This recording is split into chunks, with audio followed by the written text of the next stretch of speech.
Ada konektivitas antara Pi dan blockchain atau pertukaran kripto yang lainnya. Akan mengilustrasikan ya seperti apa sih yang dikatakan tadi oleh Kortim pembatasannya. Saya coba menggunakan hobi aja ya, hobi ya. Oke, saya masuk ke dalam akun saya di hobi. Kita lihat di pasarnya, di sini di marketnya. Langsung saja di sini kan ada Pi USDT, kita klik di sini sahabatku ya. Ini naik turun. Artinya apa? Pi ini sangat baik diperdagangkan terus oleh komunitas IOU sendiri. Makanya di sini mereka hanya berdagang intern ya. Suatu saat nanti begitu firewall dihapus ya, jaringan dibuka. Nanti di sini ada deposit ini ya, teman-teman ya, sahabatku, diklik deposit di sini. Nanti di sini itu Anda bisa mentransfer ke Pi seperti koin-koin yang lain ini ya. Ya bisa suatu saat nanti kalau sudah dibuat seperti ini kan nggak bisa ditangguhkan. Dengan Pi-nya, saya kasih uang, tapi kan nggak kelihatan, taunya kan kopi yang difoto-foto, ya bisa aja. Itu namanya ngakal-ngakal Kortim kan gitu. Baik, saya kasih gambaran seperti ini ya. Ya, ini di mainnet ya. Kita ke payment itu pembayaran ya.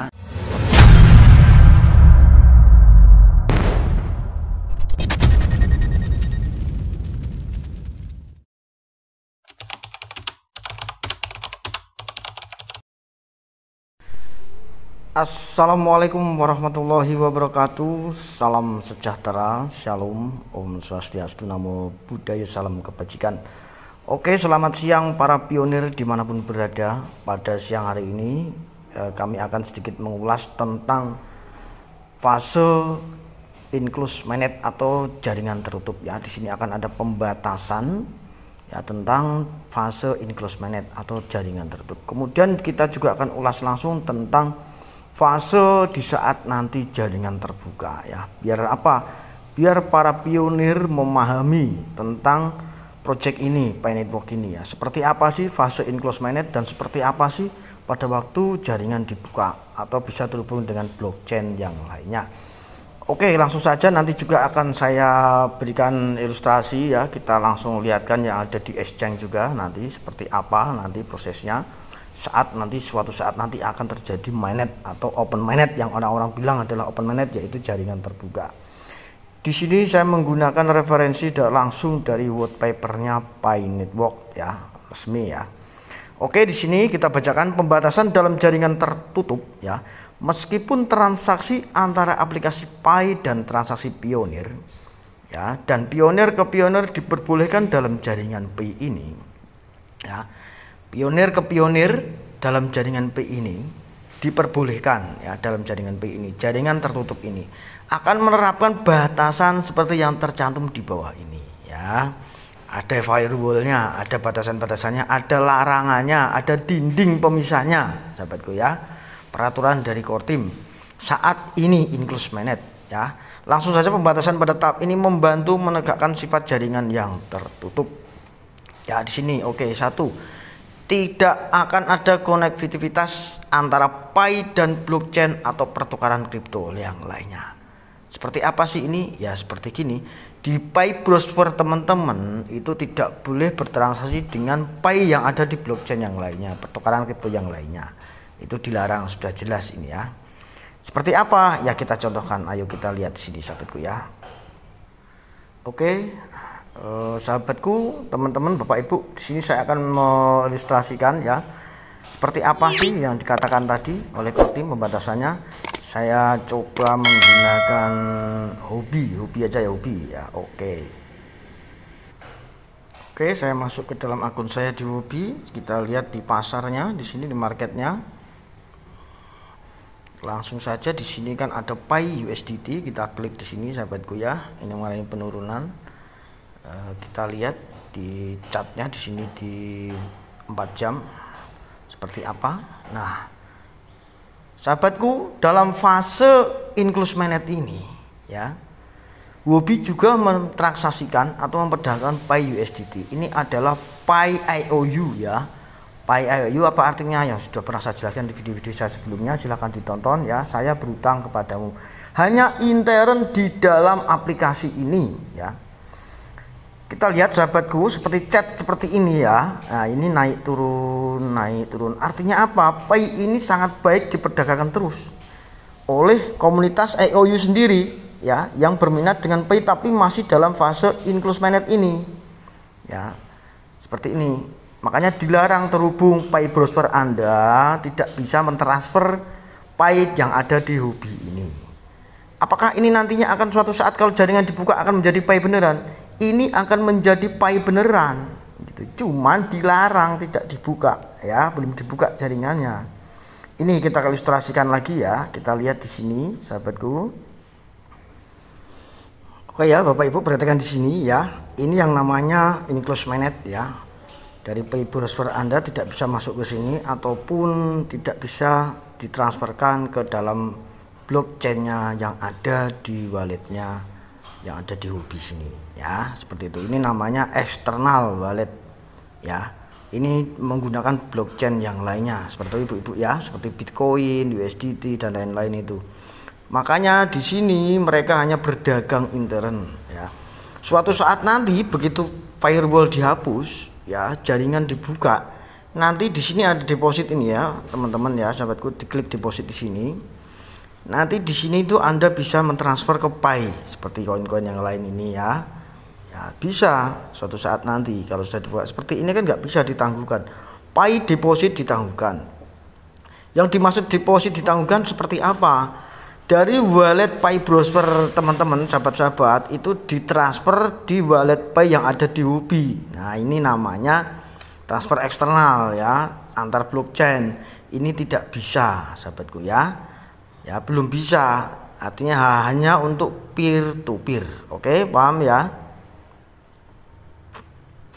Saya lanjutkan kembali ya, kembali di white papernya Pi di pembahasan selama jaringan tertutup ini atau enclosed mainnet ya. Di sini ada mainnet hanya dapat diakses melalui Pi wallet dan aplikasi Pi di browser ya, seperti yang saya contohkan tadi ya, hanya ada di Pi wallet di Pi browser ya. Pioneer dengan Pioneer menggunakan Pi browser, tidak bisa menggunakan wallet eksternal yang ada di exchange seperti yang saya sebut tadi. Itu kan exchange Huobi ya, itu wallet eksternal, bukan dari wallet Pi browser. Apakah suatu saat nanti bisa? Ya bisa. Kalau Huobi exchange mendaftarkan jaringan Pi ke dalam exchange mereka, yaitu namanya centralized exchange ya. Pahami ya Bapak Ibu, teman-teman, sahabat-sahabat, dipahami semua sahabatku ya. Itu namanya centralized exchange yang dipegang oleh Huobi. Jadi Pi teman-teman, sahabat-sahabat, itu nanti yang ditransfer ke dalam Huobi untuk diperdagangkan di sana itu ya dipegang oleh Huobi. Ya, paham ya? Itu namanya wallet eksternal. Oke. Nah, risikonya apa kalau Huobi bangkrut? Pi Anda juga bablas. Makanya Nicholas cerdas ya. Ada Pi browser itu untuk mengamankan wallet Anda, saldo koin Pi Anda. Tidak ada pihak ketiga nanti kalau sudah terdesentralisasi. Lanjut ya, di sini ya, batasan lagi apa? Blockchain mainnet akan dapat diakses oleh komputer manapun di internet, tetapi hanya melalui firewall untuk menegakkan aturan di atas. Sudah jelas ada batasan-batasannya. Boleh ya menggunakan akses komputer atau laptop, tapi itu ada batasannya. Kemudian hanya akan ada node tim inti di mainnet untuk memastikan bahwa firewall selalu ada. Ya, node itu apa ya? Node itu validasi transaksi itu antar komputer ke komputer yang lain ya. Nah perlunya makanya nantilah ini, soalnya Pi Network ini wah, kalau teman-teman yang nggak memahami bener ya pasti halu. Ini teknologinya, makanya saya juga masih mempelajari terus, pusing ya hitung-hitungannya, itu rumus-rumusnya ini yang kepala kita nggak kuat kadang mikir.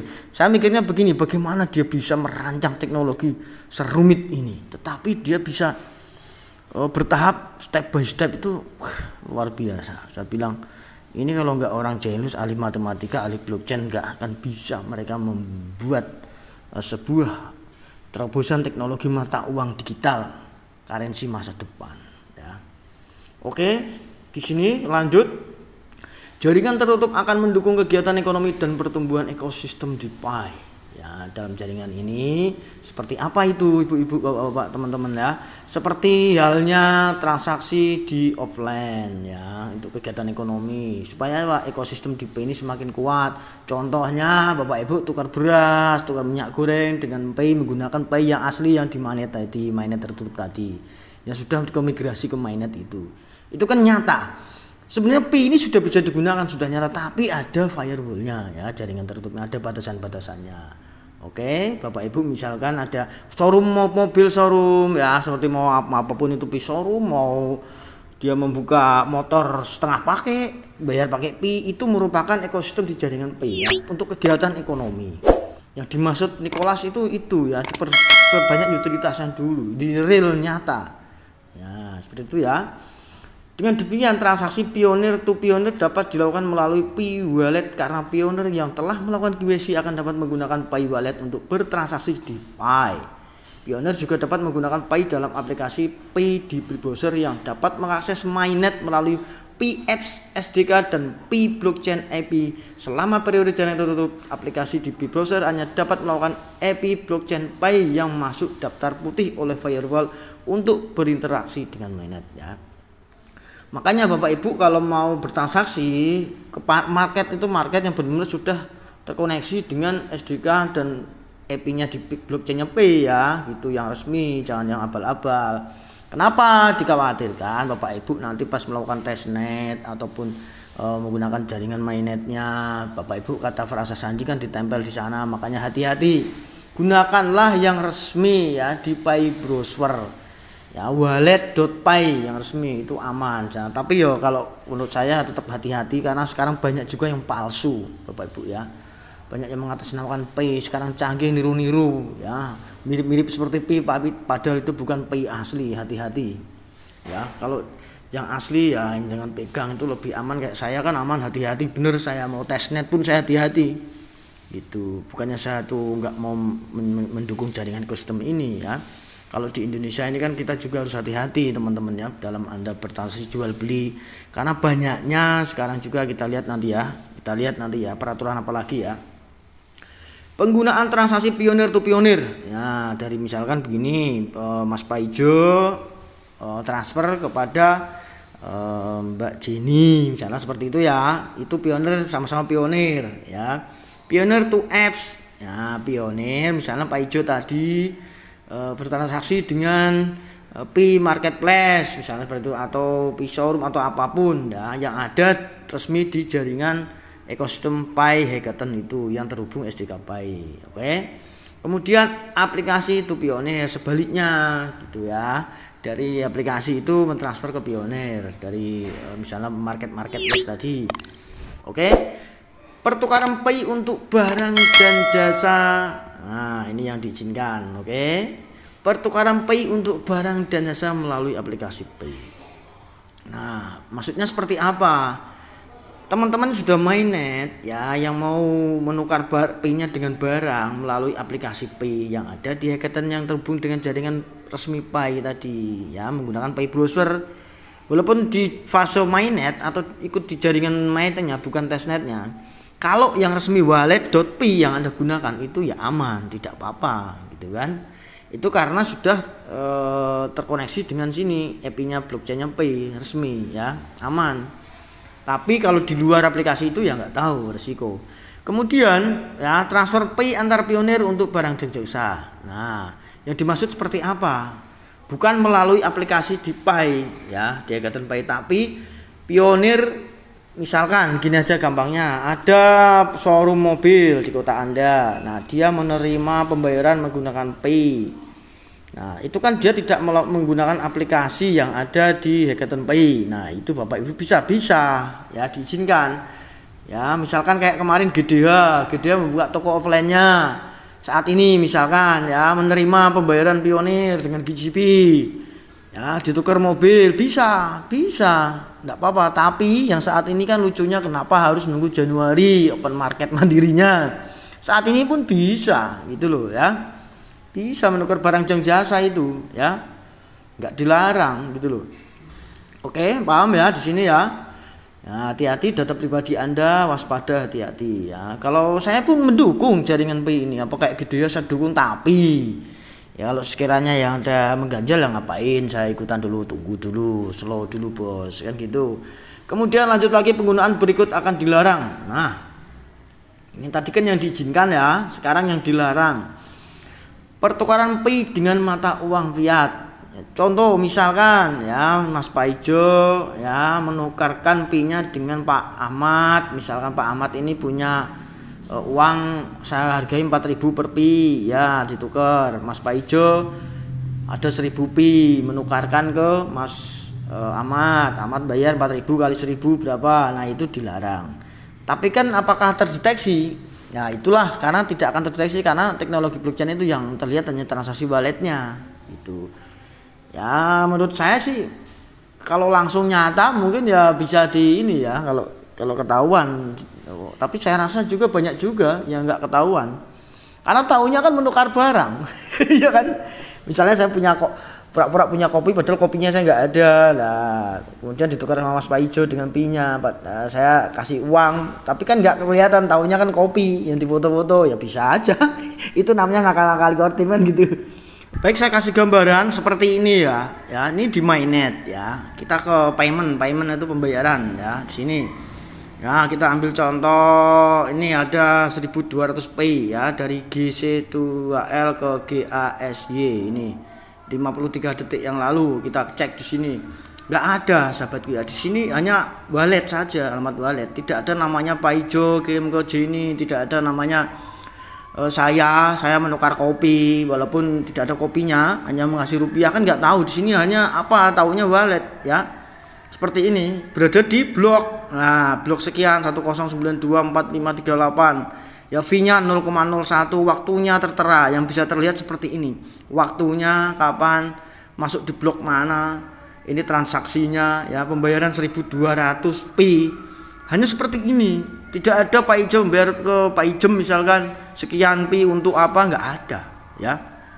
Tapi kan 1200 pi ini bayar apa gitu kan, katanya GCP, kok membayarnya segini banyaknya. Nah kan ya, kadang-kadang gimana mau GCP kan gitu. Lanjut, pertukaran pi untuk cryptocurrency lainnya sudah saya bahas tadi ya. PI teman-teman sahabat yang ada di mainnet tadi, jaringan mainnet di PI browser, ditukar ke Huobi tadi misalkan, itu kan nggak bisa, makanya Huobi nggak berani buka, nanti dia berbahaya, kena ada aturannya itu dari Kortim kan, bisa dituntut gitu pihak ATX tadi, Huobi Exchange tadi ya, seperti tadi ya.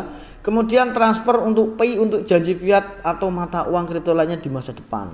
Nah ini seperti, berarti ini untuk janji fiat atau mata uang kripto lainnya di masa depan, seperti ini contohnya ya. Bapak Ibu bertransaksi ya, ngirim PI Anda ditransferkan ke mereka ya, nanti suatu saat nanti ya Anda akan mendapatkan mata uang kripto seperti Bitcoin, Ethereum, nah seperti itu di masa depan nanti ya. Mentransfer PI-nya untuk janji fiat ya, akan mendapatkan, kamu nanti saya kasih $1 juta, sini transfer PI-mu, artinya kan arahnya penipuan, itu nggak boleh ya, seperti itu ya, makanya kita harus waspada ya. Kemudian kami akan menerapkan pembatasan di atas dengan menambahkan variabel ke mainnet dan secara inklusif menjalankan node mainnet untuk periode sementara ini ya.